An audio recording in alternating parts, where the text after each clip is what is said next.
pagpuri natin dakilang Diyos. Bago ang lahat, ang pinakamataas na pagpupuri, paglulhati, pagsamba ay para lamang sa ating buhay na Diyos, sa ating pinakamamahal na Panginoon Kristo. At dubling paggalang din po sa ating beloved parents in the Lord, at patuloy natin inaalala ang turo at aral na iniwan sa atin ating minamahal at ginagalang na Evangelista Willis Almeida, maging sa ating minamahal na stand pastor Linis Almeida, at pagbati din po sa buong Almeida family, sa lahat ng mga mangangaral, manggagawa, sa lahat ng kapatiran na rito ngayon, isang magandang hapon po sa ating lahat. Purihan at dakilang Diyos. At ako po mga naman ay patuloy nagpupuri, nagpasalamat sa dakilang Diyos sa lahat ng mabiyaya, pagpapalang patuloy niya pinagkaloob sa atin manamal. Kaya nga po, hindi po ako magsawang magpasalamat sa dakilang Diyos manamal dahil sa buhay ko ngayon, hindi ko po talaga inasahan na maging ganito ako. Dahil nung panahon na ako po ay wala pa sa ating mahal na Pinoon, ang buhay ko po noon ay punong-puno ng kaguluhan, punong-puno ng halos lahat na kasamaan ay nasa akin manamal. Dahil ako po ay lumaki sa isang lugar sa dako ng Cebu, na kung saan yung Cebu po naman sa Pasil, diyan po ako lumaki manamal. At ang lugar na yan ay iba't ibang klase po ang nakatira diyan manamal. Diyan ako lumaki, kahalubilo kung ganong klaseng tao manamahal. Halos araw-araw ang buhay ko, ganon at ganon lang manamahal, paulit-ulit na nakikisama sa mga ganong klaseng tao. Kaya nga po, sa edad ko po na 9 years old mga manamahal, naging problema na po ako na aking mga magulang. Dahil 9 years old, nagumpisa na po kung uminom ng alak. At naging membro din po ako ng isang grupo na involved po sa mga illegal na gawain. Illegal collection, illegal tong, illegal protection, at minsan involved din po sa street fighting. Kaya lumaki ako manamal na talagang laki sa gulo, laki sa kalayawan. Kaya ang magulang ko noon talagang nakonsumisyon ng husto sa akin manamal. At hanggang sa dumating ang time na ako po ay may edad na tamang gulang na ako, nagkaroon na rin po ako ng trabaho, naging sa isang shipping company, sa Abuiti Shipping Corporation sa dako ng Cebu. At dahil doon nga mahal, lalong sumama yung bisyo ko, lalo akong lumala yung bisyo ko.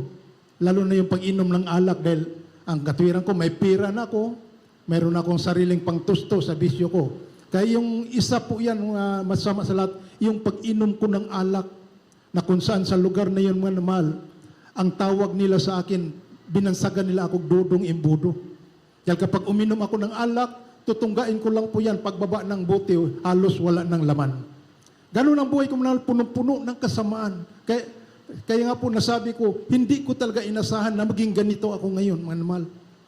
Dahil buhay ko noon, sa per 4 na manamal, nakilala ko, ang isa sa pinakadelikado kong bisyo, yung number 1 akong basaguliro sa lugar na yun, manamal.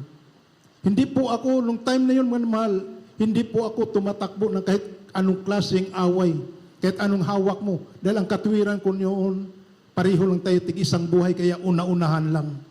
Ganun at ganun ang buhay ko manamahal, nakilala ako sa per 4 na yan. Hanggang sa dumating ang time na dahil sa aking pagkalasinggo, na-terminate ako sa aking trabaho manamahal. Maraming warning, maraming suspension, hanggang dumating ang termination. At dahil doon manamahal, na-terminate ako, lumipat ako, galing Bisaya, pumunta ako ng Luzon dahil nandyan po, dito po nakatira ang kuya ko at dito ako naghanap ng panibagong trabaho at pinalad din po ako malamal na naging OFW ako, 1987. In and out po ako ng Pilipinas noon. Akala ko noon, iyon na yung pinakamagandang bahagi sa buhay ko. Yung marami akong pera, malaya akong makarating kahit saan, ngunit nagkamali po pala ako manal. Dahil nung time, na ako po ay nakakilala sa ating mga Pinoon dito sa ministeryong ito. Napatunayan ko mga mahal na ang pinakamagandang bahagi po pala sa buhay ng isang tao ay ang makilala at mapaglingkuran ang totoong Diyos, ang buhay na Diyos, ang ating pinakamamahal na Panginoon Kristo. Kaya hindi ko po talaga makalimutan mga mahal yung time na ako po ay unang business na ako'y dumalo sa gawain nito mga mahal. Dahil dinala ako ng aking kaibigan, dati kong kainuman yun mga mahal, unang na-save sa gawain na ito. Siya po ang nagdala sa akin sa gawain nitong namahal. At nung time na yon, dahil paalis na rin po ako noon, pinagbigyan ko yung pag-anyaya niya sa akin manmahal. Dahil nung mga panahon na yun, ang overnight noon sa Sabarti, ang Sunday noon, sa Amoranto. Kaya unang bisis na dumalo ako sa gawain nito mga mahal, sa dako ng Amoranto. Pagpasok pa lang doon sa entrance mga mahal, hindi ko na may paliwanag yung naramdaman ko. Para bagang hindi ko malaman kung ano yun mga mahal. Hanggang sa dumating ang time na umakyat na po kami sa grandstand. Doon ako nakatayo naman. Talagang galak na nakikita ko yung mga kapatiran, nagpupuri. May naramdaman akong galak na galak. Amen. Ako naman. Hallelujah. Grabing kagalakan ko naman. At hanggang dumating ang time na nagsulim song ng amnamahal. At nung narinig ko yung awitin na, nasaan kayo ako, Jesus, kung wala ka?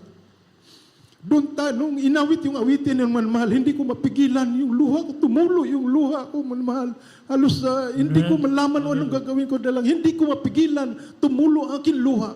At hanggang iyon na ang umpisa. Balagi akong sa tuwing galak na ako manmahal. Pakinggan ko yung mga patuto, galak na galak ako. At hanggang sa dumating ang oras na natapos na ang gawain, doon ko tinanggap ang bautismo, manmahal. Nung ako po ay nabautismohan, naramdaman ko, mayroon ako naramdaman sa sarili ko na para bagang mayroong nawala sa sarili ko, parang napakagaan ng pakiramdam ko, mahal, nung natanggap ko yung bautismo. At ang unang himala na aking naranasan, mahal, dahil baguhan lang ako noon, may dala akong clutch bag, nandoon yung sigarilyo ko noon, dahil baguhan lang ako. Pagkatapos mo na pauwi na, nagsindi ako. Nagtaka ako, bakit mapakla? Tinapon ko. Sindi uli ako. Mapakla ang lasa. Kaya iyon umpisa mo naman. Ang sigarilyo, inalis na po talaga sa akin. Kaya ganun at ganun po mo naman ang buhay ko naman. At hanggang sa paalis na po ako, pagdating doon sa Saudi Arabia mo naman, in-street ko yung 4 years. Pagkatapos ng 2 years, pirma uli ako ng panibagong 2 years. In-street ko yung 4 years. At pagkatapos noon naman, uwi na ako. Pinapili pa ako sa opisina kung exit o re-entry. Ang pinili ko, exit. Ang sabi nung taga-opisina, sinasayang mo ang gintong pagkataon nito. Sabi ko, hindi bali na. Basta uwi ako dahil namimiss ko yung pagpupuri sa ating mahal Pinoon. Kaya salamat at nikilang Diyos na nung time nung ako'y umuwi sa dako ng Marikina, 1994 mga mahal, doon ko muli naranasan yung naramdaman ko, una kong naranasan, manmal. Doon ko muli naranasan yung pagpatak ng luha na hindi ko kayang pigilan, manmal. Sa tuwing maramdaman ko yung presensya natin, dikilang Diyos, manmal, talagang hindi mapigilan pumatak ang aking luha. Purihin natin, kaya salamat sa ating mga Pinoon, patuloy at patuloy na pagdalo hanggang sa nalipat tayo ng Cunita Astrodome. At dumating ang time, manmal, na hindi man po ako karapat-dapat. Tinawag ako bilang isang manggagawa, manmahal. Kaya nung time na ako po ay tinawag bilang isang manggagawa, manmahal, talagang bilang isang manggagawa, iba't ibang karanasan ang ating ma-encounter, manmahal. Ngunit lahat na yan na ating naranasan, mahirap man, masbuti, manmahal, magaan, malungkot, masaya, yan ay pinahintulot ng Diyos para patunayan natin kung gaano katotoo ang Diyos na ating nakilala sa ministeryong ito. Kaya nga po, manmahal, bilang isang manggagawa, hindi ko makalimutan ang mga trials na dumating sa atin, mahal. Pero totoo yung sinasabi na ang pagsubok darating sa atin para lalo tayong titibay. Kaya salamat ni Kilang Jal. Hindi ko makalimutan yung unang pagsubok, mahal, yung anak ko na bunso, mahal. Pagsilang pa lang yan, mahal, 3 araw, pagsilang niya, ang lumuluha na yan ng dugo. Kaya nga po, nagtaka kami aking beloved wife, mahal, talagang nagkaroon kami ng pag-usap, bakit ganito? Kung lahat na yan, sabi namin, pinahintulot lang natin dakilang Diyos para subukin kung hanggang saan tayo magtitiwala sa ating may Pinoon. Kaya ang ginawa namin, manamahal, patuloy kami, nagpupuri, nag-alay ako ng ayun ng manamahal. At sa unat panalangin nating minamahal na ginagalang na ibang lista manamahal, within 2 weeks manamahal o 3 weeks, pinagaling yung ating anak manamahal. Nawala yung pagluha niya ng dugo manamahal. Pinagaling siya ng ating mga Pinoon. Purihan, tinikiling siya. At ang hindi ko talaga makalimutan, manamahal, na lalong nagpapatibay sa akin manamahal, iyong nangyayari sa kanya nung mag 2 years old na po yung bunso ko manamahal, na-assign po kami ng Butuan. At doon sa Butuan, nung talagang kasagsagan doon ng mga Thanksgiving manamahal, ngunit ang anak ko manamahal, nagkaroon ng karamdaman. Yung tinatawag na amoeba, nagdudumi siya ng dugo manamahal.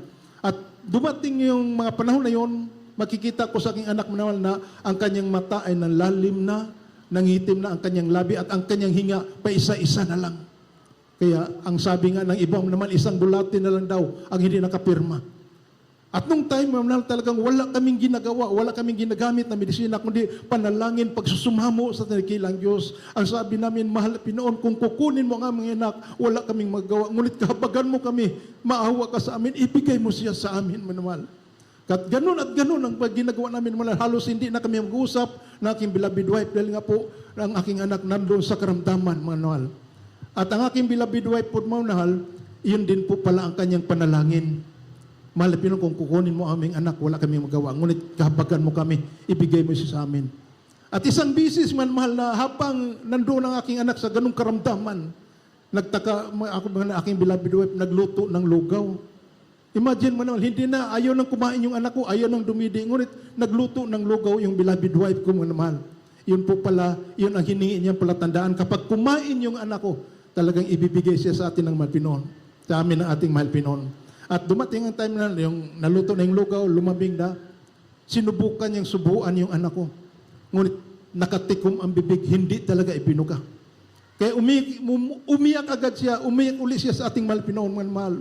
Nagsusumamo sa tinikilang Diyos, mga mahal, ibigay mo sa amin, kahabagan mo kami.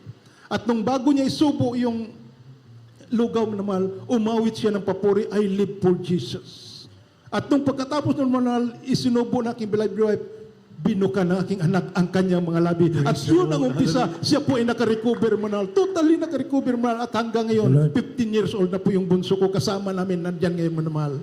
At sa maraming pagsubok nga dinaranas ng aking anak, manal, ang kapalit naman, manal, binigyan siyang katalinuhan ng ating mahal Pinoon. Salamat sa dikilang Diyos dahil kailan lang, manal, mula nang nag-aral yung anak ko mula kinder hanggang ngayon sa kahabagan natin dikilang Diyos, with honor palagi yung aking bunso, manamahal. Binigyan siya kapalit ng mga pagsubok, binigyan siya ng katalinuhan ng ating mahal Pinoon. At nung nakaraang linggo lang, manamahal, sila po nag-champion sa journalism sa dako ng Marinduque. Dahil doon ako kayo na-assign sa Marinduque, nag-champion sila sa buong Marinduque, ang kanyang kasama. At inilaban sila sa Mimarupa, manamahal.